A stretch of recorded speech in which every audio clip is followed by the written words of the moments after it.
प्रस्तुत कहानी पूर्णतः काल्पनिक कथा है। इस कहानी के पात्र स्थान एवं घटनाएं काल्पनिक हैं।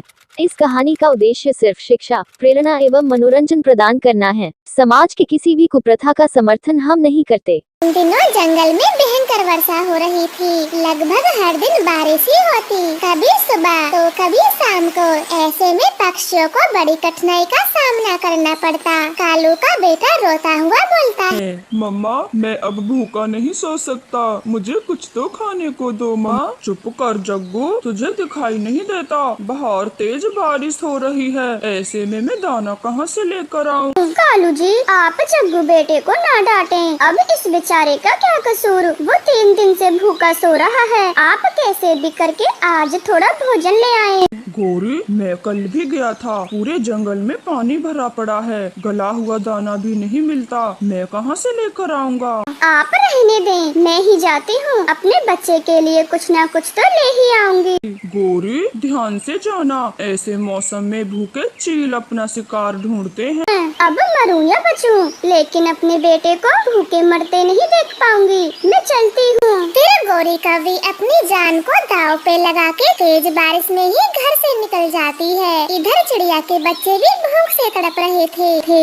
मम्मा मम्मा, भैया को तो देखें, कैसे चक्कर खाकर ये गिर गए हैं। आप जल्दी करें। मम्मा चिड़िया भागी भागी कुक्कू के पास आती है और बारिश की बूंदे उसके मुंह में डालती है। कुक्कू धीरे धीरे अपनी आँखें खोलता है। कुक्कू मेरे बच्चे, आप ठीक तो हो?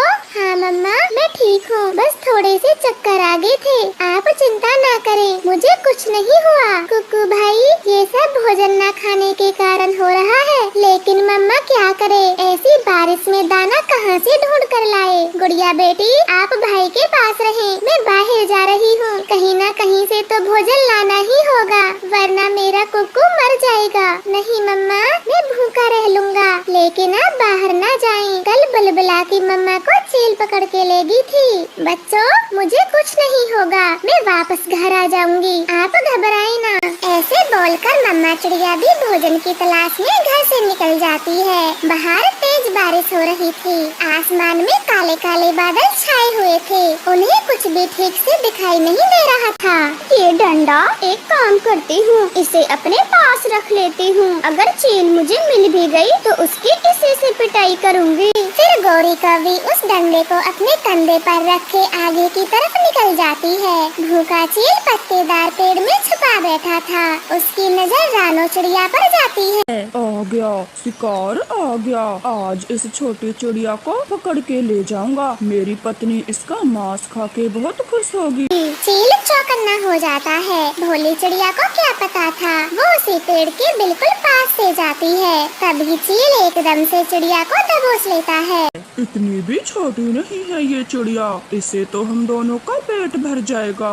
मुझे छोड़ दो, भगवान के लिए मुझे जाने दो, मेरे बच्चे भूखे हैं। चुप, एकदम चुप। अगर मैंने तुझे छोड़ दिया तो मैं भूखा मर जाऊंगा, तू तो आज मर के ही रहेगी। वो चील चिड़िया से ऐसे बोलता है। तभी गौरी कवि उसे देख लेती है। अरे बाप रे, छोटी चिड़िया को बचाना होगा, वो भी अपने बच्चों के लिए दाना लेने आई होगी। फिर गौरी कवि बिना कुछ सोचे समझे चील पर हमला करती है। वो उसे मार मार के बेहोश कर देती है। चिड़िया, तुम ठीक तो हो ना? कोई खरोंच तो नहीं आई? गौरी बहन, मैं ठीक हूँ। अगर आज तुम समय पर न आती तो वो चील मुझे मार देता। मैं कैसे तुम्हारा धन्यवाद करूँ? आज तुमने अपनी जान पर खेलकर मुझे बचाया है। बस करो, इतनी भी निर्दयी नहीं हूँ मैं जो तुम्हें ना बचाती। और वैसे भी मैं कितनी शैतानी करती हूँ, तुम उसके बावजूद भी हमेशा हमारी मदद करती हो।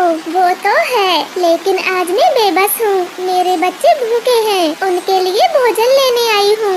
मेरा जग्गू भी पिछले 3 दिनों से भूखा है। ऊपर से ये बारिश, पूरे जंगल के पक्षी परेशान हैं। ऐसे फिर वो दोनों भोजन की खोज साथ साथ करती हैं। वो दोनों उड़ते उड़ते काफी दूर आ जाती हैं। भी अच्छा हुआ जो ये बारिश बंद हो गई, अब शायद कुछ मिल सकता है। चिड़िया, इतनी देर से उड़ उड़ के मेरे पंख भी दुखने लगे, और कितनी दूर जाना पड़ेगा। गौरी कवि ऐसे बोलकर रुक जाती है। वो जहाँ पर रुकती देखती है वहाँ बांसों का झुंड था। गौरी एकदम से बोलती है, चिड़िया बहन ये देखें, बड़े बांस के झुंड के पास कुछ नए बांस उगे हैं, इन्हें हम खा सकते हैं। गौरी ये क्या बोल रही हो, भला बांस भी कोई खाने की चीज है? अरे हाँ हाँ तुम हटो, बचपन में मैं जब छोटी थी मेरी माँ ये बांस खाया करती थी और हमें भी खिलाती थी, ये खाने वाले बांस हैं। फिर गौरी कभी जल्दी से 2-3 बांस तोड़ लेती है। चिड़िया भी उसके साथ 2-4 बांस तोड़ लेती है और वो दोनों अपने जंगल आ जाती हैं। गौरी कभी बांस के छोटे छोटे टुकड़े करती है और चिड़िया को खिलाती है। लो जग्गू बेटे, तुम भी ये खाओ, इसका स्वाद बाकी चीजों से हटके है। चिड़िया तुम भी लो। पता नहीं गौरी तुम अब क्या क्या खिलाओगी, मैं देखती हूँ खा के। फिर रानो चिड़िया भी एक बांस का टुकड़ा खा लेती है, उसे वो बहुत स्वादिष्ट लगता है। गौरी तुमने तो सही कहा, ये बांस खाने में तो बहुत स्वादिष्ट है, इसका स्वाद भी अच्छा है, हम इसे खा सकते हैं। फिर रानो चिड़िया बांस लेकर अपने घर आती है और दोनों बच्चों को खिला देती है। अब बच्चों का पेट भर गया था। मम्मा पहली बार मैं ये बांस खा रहा हूँ, इनका स्वाद भी अच्छा है। मम्मा मैंने क्या सोचा है, आप जैसे हमारे लिए गरम गरम खिचड़ी बनाती हो, अगर कुछ इन कच्चे बांसों से भी बना दे तो ये खाने में बहुत स्वादिष्ट लगेंगे। गुड़िया बेटा आपने एकदम सही पहचाना, मैं अभी ऐसा कुछ करती हूँ, मैं इन्हें एक अच्छा व्यंजन बनाऊंगी।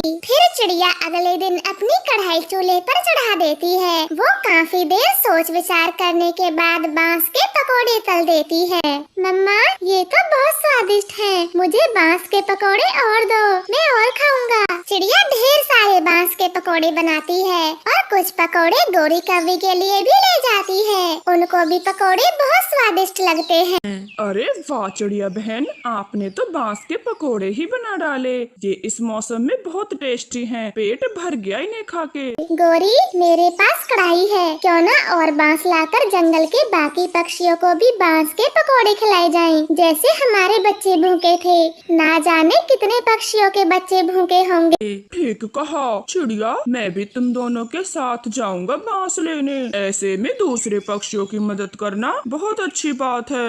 ऐसे बातें कर वो तीनों बांस के जंगल चले जाते हैं और काफी सारे बांस लाते हैं। चिड़िया अपने घर में बांस के पकोड़े बनाती है और कालू गौरी घर के बाहर भूखे पक्षियों को पकोड़े बांटते हैं। दे दो मुझे और दे दो, मेरी पत्नी और बच्चा बहुत भूखे हैं। हाँ मिट्ठू तोते क्यों नहीं, ये ले पूरे 3 प्लेट पकोड़े ले जा और पेट भर के खिला अपने पत्नी बच्चों को।